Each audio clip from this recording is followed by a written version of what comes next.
मतलब કે ગુજરાતના 1 કરોડ આદિવાસીઓ 50 લાખથી વધારે દલિતોની સાથે આજ ગુજરાતના અસામાજિક તત્વો જાતિવાદી લોકો ગમે તેટલો ઉત્પાત મચાવે, ગમે તેટલો જુલ્મ કરે, ભારતીય જનતા પાર્ટીના 8 ચોપડી પાસ ગૃહમંત્રી અને ભારતીય જનતા પાર્ટીના મુખ્યમંત્રીનું પેટનું પાણી હલતું નથી. બીજું મેં જ્યારે સવાલ ઉપસ્થિત કર્યો કે એટ્રોસિટીઝ એક્ટની જોગવાઈ પ્રમાણે રાજ્યના મુખ્યમંત્રીએ પોતે ફરજિયાત છે કે દર વર્ષે જાન્યુઆરી અને જુલાઈમાં 2 મીટિંગ ઓફ કમ્પલસરી એટ્રોસિટીઝ એક્ટના સુપરવિઝન અને મોનિટરિંગ માટે યોજવાની હોય છે. આ મીટિંગ યોજવી એ કમ્પલસરી છે. તો એમણે એ મુદ્દો ઉપસ્થિત કર્યો કે કોઈ એક ચોક્કસ મીટિંગમાં જિગ્નેશભાઈ હાજર નહોતા. મને ધારાસભ્ય થયે 8 વર્ષ થયા.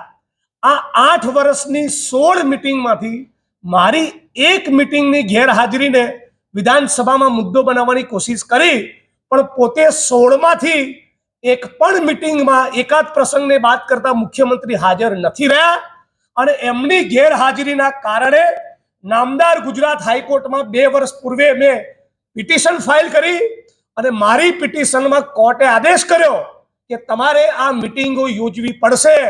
પછી રાજ્યના મુખ્યમંત્રી આ મીટિંગો યોજતા થયા છે.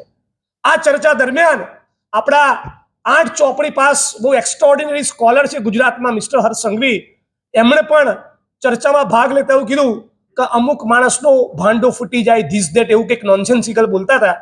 એમને એટલું જ કેવું છે, તમારો ભાંડો દારૂ અને ડ્રગ્સના મુદ્દે કેવો ફૂટી ગયો છે સમગ્ર ગુજરાતની 6.5 કરોડ જનતા જોઈ રહી છે અને તમારી જેટલી પણ રીલો બને છે, મારી તમને અપીલ છે એક 5 મિનિટ કાઢીને એની નીચેની કોમેન્ટ્સ વાંચી લેજો અને તમારો ભાંડો કેવો ફૂટ્યો છે એ બરાબર ખબર પડે. આ છતાં સમજણમાં કોઈ કચાશ હોય તો સત્ર પૂરું થાય એની પહેલા એકાદ વખત ધોરણ 9નું પાઠ્યપુસ્તક તમને ગિફ્ટ આપતો જઈશ. ધન્યવાદ.